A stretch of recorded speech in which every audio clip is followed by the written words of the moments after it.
Film dimulai dengan memperkenalkan tokoh utama kita, seorang bocil FF bernama Steve, yang mana bocil ini mempunyai cita-cita yang sangat unik, menjadi seorang penambang. Tapi impian ini tidak semudah yang diucapkan, ada saja yang menjadi rintangan. Salah satunya kakek tua si penjaga tambang, yang selalu melarang Steve masuk ke area tambang. Katanya, "Anak kecil tidak bisa masuk sini, pulang sana main pasir." Ya ada benarnya juga sih, masa anak kecil udah jadi penambang? Kini Steve sudah tumbuh dewasa, bahkan bisa dibilang udah masuk fase om-om. Tapi alih-alih jadi penambang, dia malah bekerja sebagai tenaga marketing untuk produk super canggih, gagang pintu. Ya, sangat inovatif.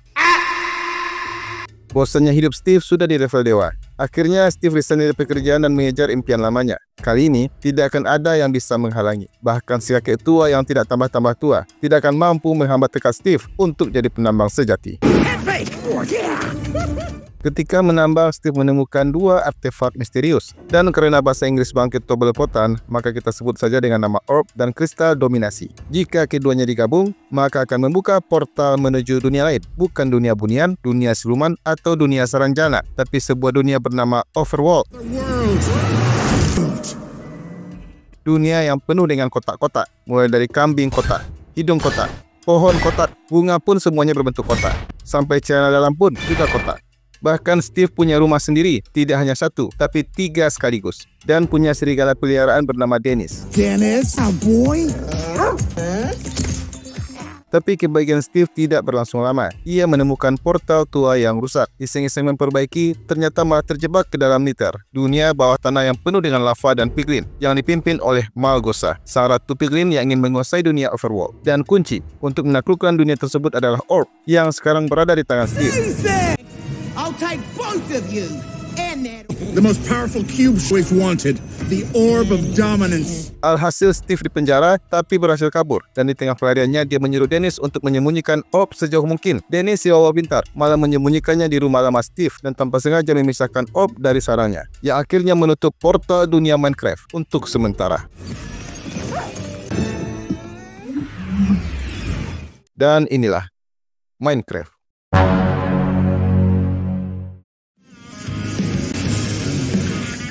Dan kita diperkenalkan dengan Garrett, sang mantan juara dunia e-sport dan saat ini dijuluki Garbage Man.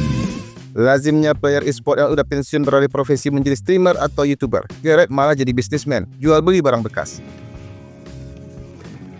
Suatu hari Garrett mengikuti dalam isi gudang karena katanya ada konsol game yang sangat langka. Tertipu, sudah pasti, tapi yang ditemukan ternyata jauh lebih berharga. Hanya saja, dia belum mengetahui kalau barang-barang yang dilelang merupakan barang-barang peninggalan Steve. Check the box.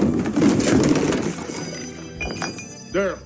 Di saat yang sama, kita diperkenalkan dengan kakak beradik Henry dan Natalie yang baru pindah ke kota setelah kehilangan ibu mereka. Natalie dapat pekerjaan di pabrik kentang sebagai konten kreator, sementara Henry sang anak jenius. Demi membuktikan bulian dua bocah kampung yang IQ-nya pas-pasan, Henry bikin jet dan jet tersebut berhasil terbang, tapi tidak berhasil mendarat dan baru berhenti setelah menabrak maskot pabrik kebanggaan kota.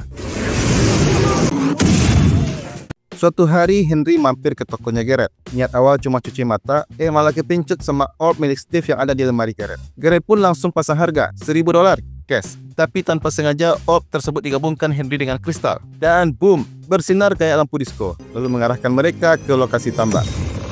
All this orb, even if you're a struggling business. Hey, dude, it feels like I want to go somewhere. Di sisi lain, Natalie panik karena adiknya Henry belum juga pulang ke rumah. Takut tersesat, Natalie langsung menghubungi temannya Don, di mana Don kemudian melacak ponselnya Henry dan langsung berangkat menuju ke lokasi. I'll drive. You can feed Mr. Scribbles. Sementara Henry dan Garrett sudah sampai ke tambang tua dan menemukan portal misterius yang muncul entah dari mana. Bersamaan juga dengan datangnya Natalie dan Don, tiba-tiba portal menarik orb di tangan Henry, sehingga mereka berusaha menarik Henry biar tidak kesedot ke dalam portal. Tapi yang mereka lakukan ternyata sia-sia belaka.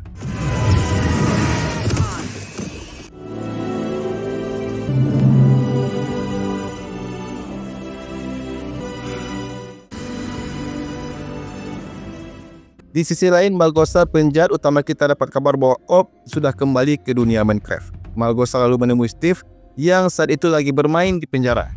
Dengan licik, Malgosa bilang kalau Dennis, anjing piaraannya Steve, sedang ditawan. Dan kalau mau guguknya selamat, Steve harus mencarikan orb untuk dirinya. Mau tidak mau, Steve harus berangkat. For your little dog's life. Berpindah ke Henry dan yang lain yang mulai menjelajah dunia Minecraft. Awalnya seru, tapi tiba-tiba hari berubah menjadi malam dan suara-suara aneh terdengar, lalu monster-monster aneh pun bermunculan. Mulai dari skeleton, laba-laba raksasa, sampai zombie, mengejar dan memanah mereka sehingga tim ini lari potong-panting, kayak anak-anak dikejar anjing.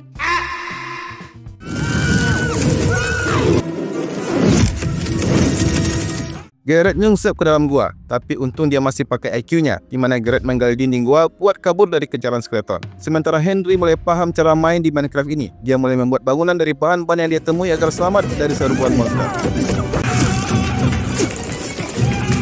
Garrett keluar dari dalam gua. Sialnya dia malah didekati creeper yang kepo. Malangnya Garrett malah memukulnya dan boom! Untung Garrett masih hidup. Garrett tercipirit kabur ke bangunan Henry. Untungnya dia sempat nemuin orb, tapi malang orb tersebut pecah. Akibatnya, pintu portal pun tertutup. Henry menolong Garrett naik ke atas bangunan, tapi keadaan makin genting. Untungnya, Steve muncul. Bak superhero Steve membantai para zombie. Smackdown kanan kiri, sampai matahari di Minecraft pun terbit.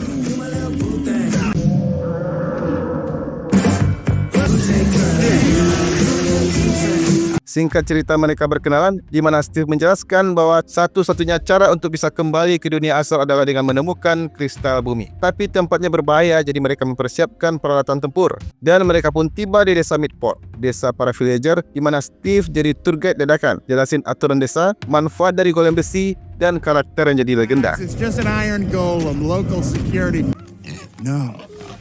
That's a legend. Dash of elite loot that'll help us survive the woodland. Akhirnya mereka sampai di kios FSG atau Steve Fried Chicken, di mana kios ini dipromosikan Steve dengan gaya yang sangat ikonik. Steve's lava chicken, yes, tasty as lava. Garrett yang sok jagoan makan ayam yang dimasak pakai lava. Lidahnya hampir melepuh, tapi gengsi tidak boleh kalah. Not bad. Sementara itu, Malgosa yang sudah mulai curiga mengutus jenderal kesayangannya, Jenderal Cunguk, si jenderal yang gayanya statue dan kayak influencer TikTok. Lava chicken. Hey, I love that place. Steve memperkenalkan peralatan tempur yang dia miliki, tapi si Garrett sirik dan langsung ngacak-ngacak perlengkapan Steve. Is an ender pearl. Those are some of my favorite treasures. And Henry yang penasaran malah bikin senjata baru pakai logika insinyurnya, pistol unik dari barang-barang sisa. Dan si Garrett tidak mau kalah dengan gayanya yang sok-sokan. Dia memperlihatkan skill yang dipunyainya. Tiba-tiba pasukan piglin datang menyerang desa. Semua yang ada di desa menjadi kacau balau. Natalie kena panah, tapi untung meleset. strongest.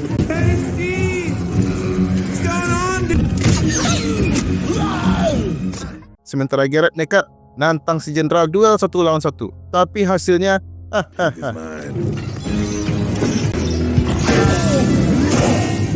Sementara Natalie dan Dawn mulai ambil bagian. Mereka berdua menghajar babi-babi ini dan malah lebih jago dari si Garrett. Untungnya Iron Golem datang menyelamatkan. Steve yang sempat pingsan sadar dan suruh semuanya kabur ke dalam benteng. Di sana Steve cuma bawa 2 kostum sayap. Jadinya dia, Henry dan Garrett harus terbang bersama.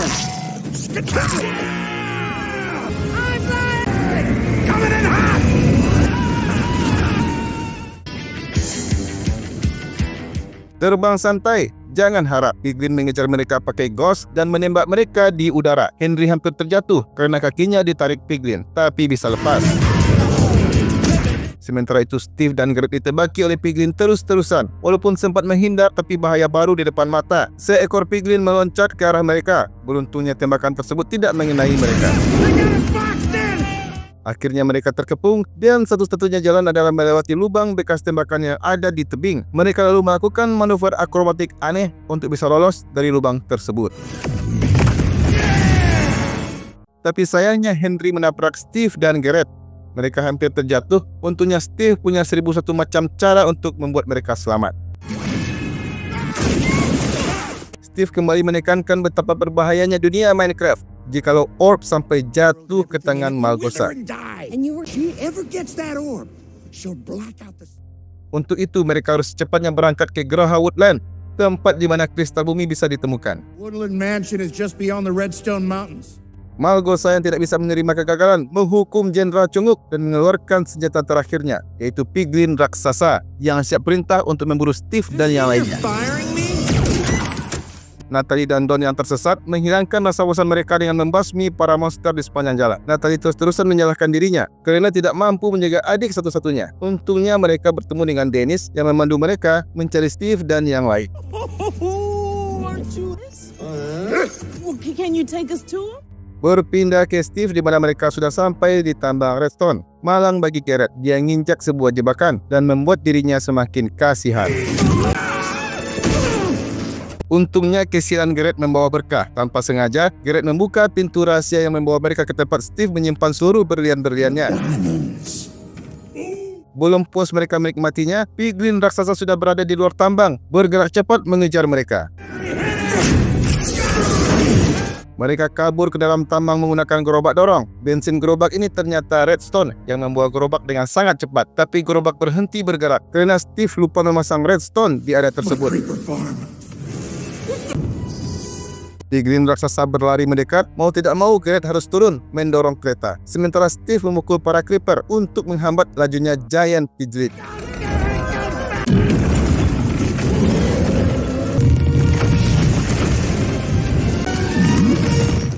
The Woodland Mansion. Pekerjaan belum selesai. Mereka harus melewati 3 lantai, di mana lantai 1 dipenuhi oleh geng kapak, lantai 2 diisi oleh penyihir, dan lantai 3 dihuni oleh sebuah entitas bernama Enderman. But it's guarded by Enderman. Mereka menyusun rencana matang-matang, tapi aplikasi dari rencana tersebut berantakan. Henry ketahuan, tapi dia berhasil kabur dari kejaran geng kapak. Sementara itu, Garrett dan Steve ketangkap dan mereka dipaksa duel lawan ayam Bruce Bocil Frankenstein. Dan awalnya mereka meremehkan, tapi ternyata bocil ini OP banget. Garrett bonyok dihajar habis-habisan. Suatu ketika serangan bocil ini sempat dimentahkan Garrett, tapi mulailah keluar drama bocil yang menipu Garrett sekali lagi. Si bocil kemudian mengeluarkan ultinya, tapi dengan sigap Steve melepaskan ikatan tangannya mencegah Garrett dari smackdown si bocil FF. Berpindah ke Henry yang berhasil menemukan kristal di lantai 3. Tiba-tiba dia dicegat oleh Enderman yang menghipnotis Henry. Trash kid.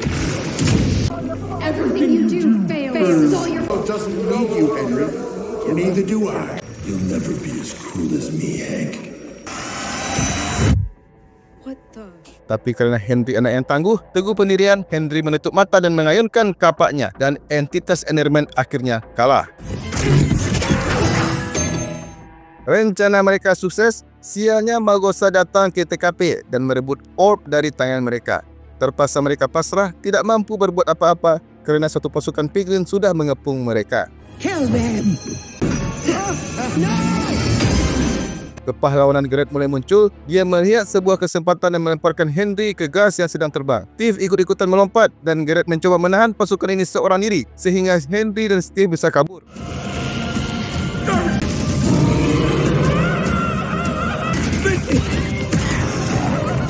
Jembatan meledak, Garrett berkorban, terjatuh ke dalam jurang. Steve dan Henry terpental jauh, tapi untungnya mereka masih selamat kerana Natalie, Don dan Dennis menemukan mereka tepat waktu ketika mereka sedang pingsan.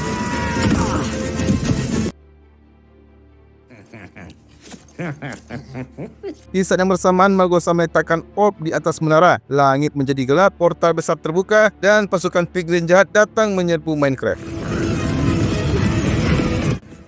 Steve dan tim bersatu. Mereka membulatkan tekad harus merebut orb dari Malgosa. Untuk itu mereka mempersiapkan segala perlengkapan yang bisa mereka pakai dan memulai perang dengan pasukan Malgosa.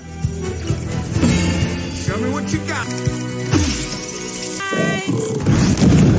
Steve menempatkan Iron Golem sebagai garda terdepan, dipimpin golem bersayap menunggu piglin yang datang mendekat. Mujurnya salah satu piglin mulai menyerang duluan sehingga terjadilah pertempuran yang diinginkan.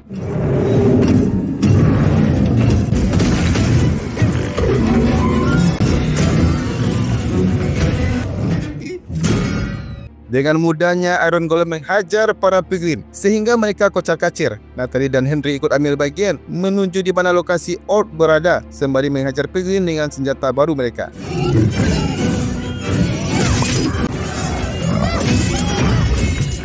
Malgosa yang mulai panik karena anak buahnya digasak habis-habisan langsung mengeluarkan kartu asnya, Piglin raksasa. Dia perintahkan si monster jumbo untuk mengejar si kakak beradik ini.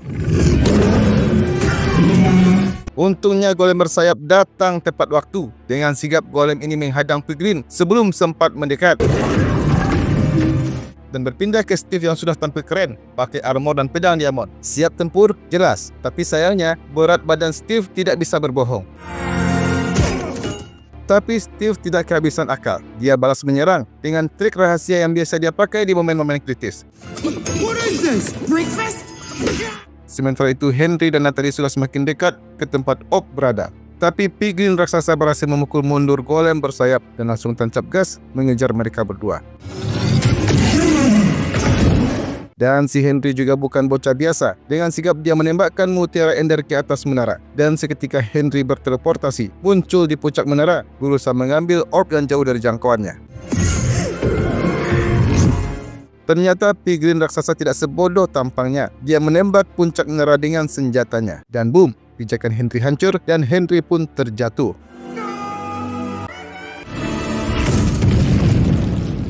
Untungnya Garrett datang tepat waktu, di mana ternyata Garrett selamat dari ledakan di jembatan. Mereka pun menyerang balik, langsung menembak menara di udara dan menghancurkan menara buatan Malgosa. Dan serangan ini membuat Orb terlepas dari posisinya.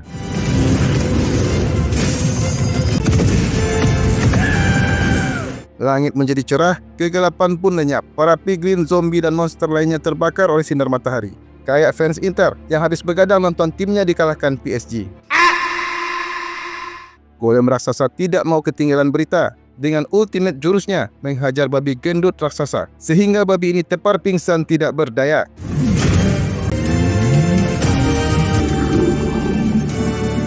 Steve berdiri gagah sok bijak menyuruh Malgosa untuk menyerah.